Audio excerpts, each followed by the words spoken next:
China से आई है। वो लोग चाइनीज है और कुछ लोगों का कहना है बोरो लोग असुर यानी दानव था। क्या बोरो ट्राइब चाइनीज है और क्या वो लोग असुर थे? बोरो ट्राइब की इतिहास बेहद ही दिलचस्पी है। बोरो लोग इंडिया नॉर्थ ईस्ट के असम राज्य में रहने वाले ट्राइब है। ये प्राचीन काल से ही ब्रह्मपुत्र नदी के किनारे रहकर अपना जीवन व्यतीत करते आ रहे हैं। बोरो ट्राइब असम के अलावा वेस्ट बंगाल, मेघालय, मिजोरम, त्रिपुरा, नागालैंड, अरुणाचल प्रदेश और दूसरे देशों नेपाल, भूटान, बांग्लादेश में अपनी जिंदगी जी रही है। नेपाल में रहने वाले बोरो लोग बहुत ही कम बोरो भाषा बोलते हैं। वहाँ ज्यादातर नेपाली भाषा बोली जाती है। अगर बोरो भाषा इस्तेमाल नहीं किया तो आने वाले समय में नेपाल से बोरो भाषा पूरी तरह से विलुप्त हो जाएगी, क्योंकि वहाँ का न्यू बोडो जनरेशन थोड़ी भी बोरो नहीं आती। वेस्ट बंगाल में रहने वाले बोरो लोग अच्छी तरह बोडो भाषा बोल पाते हैं। प्राचीन काल समय बोरो लोगों को कछारी, नेच, बोरो कछारी एवं बोडो अलग अलग नाम से बोरो के इतिहास के पन्नों में लिखी गई है। 1000 साल पहले हिमालय पर्वत के उत्तर दिशा में बोडो नामक एक क्षेत्र था। तिब्बत और चाइना के पश्चिम उत्तर दिशा भाग को लेकर इस बोडो स्थल को बनाया गया था। बोरो लोग तिब्बतो बर्मन भाषा बोलने वाले इंडो मंगोलियोड वंश का एक जाति है। 2000 साल पहले मंगोलिया और साइबेरिया में कुछ लोग बोरो लोगों को घूमते हुए देखा गया था। प्राचीन काल समय में बोरो लोगों को किरात, मलयच, असुर और दानव, राक्षस आदि नामों से भी उल्लेख किया गया है। उत्तरी कछार में दिमासा और नेपाल में मेचे नाम से भी बोडो लोग जाना जाता है। बोडो वर्ड को पहली बार इस्तेमाल किया था 1846 में। इससे पहले बोरो का नाम किरात थे, यानी आज के समय बोडो। वही समय जन्म लिए थे बोरो के बहुत सारे वीर योद्धा, जिन्होंने बोरो समुदाय को बचाने के लिए शत्रु से युद्ध लड़े थे। समदन कछारी योद्धा देमालू, बासराम, जावलिया देववान यानी सिकोना योद्धा, ये सब बोरो इतिहास के लिए लड़ने वाले बोरो लड़का योद्धा थे। सिर्फ लड़का ही नहीं, गांबारी, वीरगश्री, तेंगपाखरी ये सब बोरो लड़कियों योद्धा थे। उन सब योद्धाओं की अपनी अपनी मजेदार कहानियां बोरो इतिहास के पुरानी पन्नों में है। उनमें से खून अभी भी बोरो के एक इंसान में है, वही है रंजन देमारी। उनको कौन नहीं जानता, जिन्होंने अभी भी अलग सा बोरो राज्य पाने के लिए अपना सब कुछ न्यौछावर कर दिया। देमालू योद्धा की कहानी काफी मजेदार है। बचपन में ही योद्धा देमालू अनाथ हो गए थे। 7 साल की उम्र तक उनकी दादी ने उनका पालन पोषण किया था। जब देमालू का पैदा हुए थे तब उसकी उम्र बाकी लोगों की तुलना में तेजी से बढ़ गए थे। बचपन के समय जब वो अपने दोस्तों के साथ जंगल में खेलने गए थे, उसी दौरान उसने बिना अपने हाथों का इस्तेमाल किए एक साथ 2 खूंखार बाघों को मार गिराया था। उसी समय से ही लोग उनको वीर देमालू नाम से पुकारने लगे थे और सच में देमालू बोरो वीर योद्धा बन गए थे। बड़े होते होते देमालू भगवान शिव जी का भक्ति करते रहे। प्राचीन काल से ही बोरो लोगों का धर्म बाथो रहे। बाथों के अंदर यूफोबिया पौधा यानी स्पर्जस प्लांट होते हैं। वो पौधा कैक्टस की तरह होता है, जिनको बोरो लोग मानते हैं कि उसमें नेचुरल सुपर पावर होता है। एक दिन वीर देमालू योद्धा के भक्ति से प्रसन्न होकर भगवान शिव उसके सामने प्रकट हुए और भगवान शिव जी वीर देमालू की ओर अपना हाथ आगे बढ़ाया। भगवान शिव ने देमालू से कहा कि वो उनकी किसी भी एक उंगली को पकड़ के वरदान मांग ले, लेकिन देमालू ने पूरी उंगली पकड़ ली थी।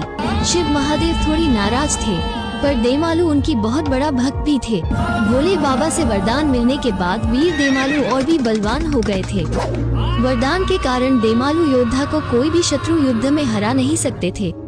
दीमापुर राज्य के गौरव को बनाए रखने के लिए देमालू के अंदर जलती हुई भावना थे। देमालू के पास वरदान में मिली कवच थे। देमालू के पास वरदान में मिले बिजली की तरह दौड़ने की शक्ति थे।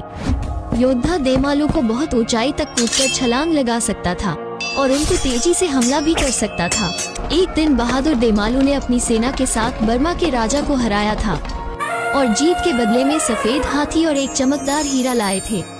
इस हाथी को हिडिंबा की राजधानी दीमापुर ले जाया गया था। कुछ समय बाद योद्धा देमालू को शत्रुओं ने पकड़कर कारागार में डाल दिया गया। एक दिन दुश्मन ने वीर देमालू को एक विशाल हाथी से कुचलकर मारने के लिए छोड़ दिया गया, लेकिन देमालू एक ही समय में 2 हाथियों से लड़ने की क्षमता थी। दुश्मन ने देमालू को मारने के लिए उनकी सौतेली माँ से मदद मांगी। अगर उनको मारने की राज बता दिया तो देमालू की सौतेली माँ को दुश्मन से बहुत सारे धन और सोना मिलने वाली थी। परंतु देमालू की सौतेली माँ को भी पता नहीं था कि देमालू को कैसे मारा जाए। क्योंकि उनको किसी भी बलपूर्वक नहीं मारा जा सकता था। एक दिन देमालू की सौतेली माँ को रहस्य पता चली। एक गर्मी की रात थी जब आकाश में पूरा चांद चमक रहा था, ऊपर नीले क्षितिज में मंडरा रहा था। उसी समय वीर देमालू नींद और थकान से कारागार के अंदर सो रहे थे। तब उनकी सौतेली माँ के साथ शत्रुओं ने देमालू के कानों में गर्म सीसा डाला गया और उनके पूरे शरीर में भी पिघला हुआ सीसा डाल दी। उसी समय बोरो की वीर योद्धा देमालू की तड़प तड़प कर मृत्यु हो गई, पर उसने ठीक मरने से पहले पूरी बोरो प्रजा को ही श्राप दे दिया कि आज से बोरो वंश में कोई भी योद्धा जन्म नहीं होगा। बोरो की सब कुछ शत्रुओं द्वारा छीन लिया जाएगा। भविष्य में कभी भी बोरो लोग सफल नहीं होंगे। आज भी वीर योद्धा देमालू की यह श्राप बोरो लोगों की यादें में है। आज उसकी मूर्ति के नीचे बोरो लोग पूजा करते हैं ताकि उसका श्राप समाप्त हो जाए। बोरो लोग उस महान योद्धा को जोहलाव देमालू नाम से आज पुकारते हैं। उनकी सबसे बड़ी मूर्ति कोकराझार शहर के कारेगांव में है। वैसे बोरो की एक मशहूर इलाका पर्वत जोरा को कौन नहीं जानता, जिन इलाका के अंदर गुरुदेव कालीचरण ब्रह्मोस जन्म लिए थे। ज्यादातर बोरो की NDFB युद्ध पर्वत जोरा इलाके पर भी हुए थे। पहले समय पर्वत जोरा इलाके बहुत सारे कीमती पेड़ पौधे से भरा हुआ जंगल था। वहाँ पर अलग अलग आवाज के पशु पक्षी भी देखने को मिलती थे। कुछ बहुत सारे गांव और जगह को एक साथ नाम रखा गया था पर्वत जोरा। आप लोग इस मैप के द्वारा कुछ गांवों देख सकते हैं और वो जगह काफी सारे फूलों की गंध से भरे थे। जंगल बहुत घने और जंगली सब्जियों की कमी नहीं थे।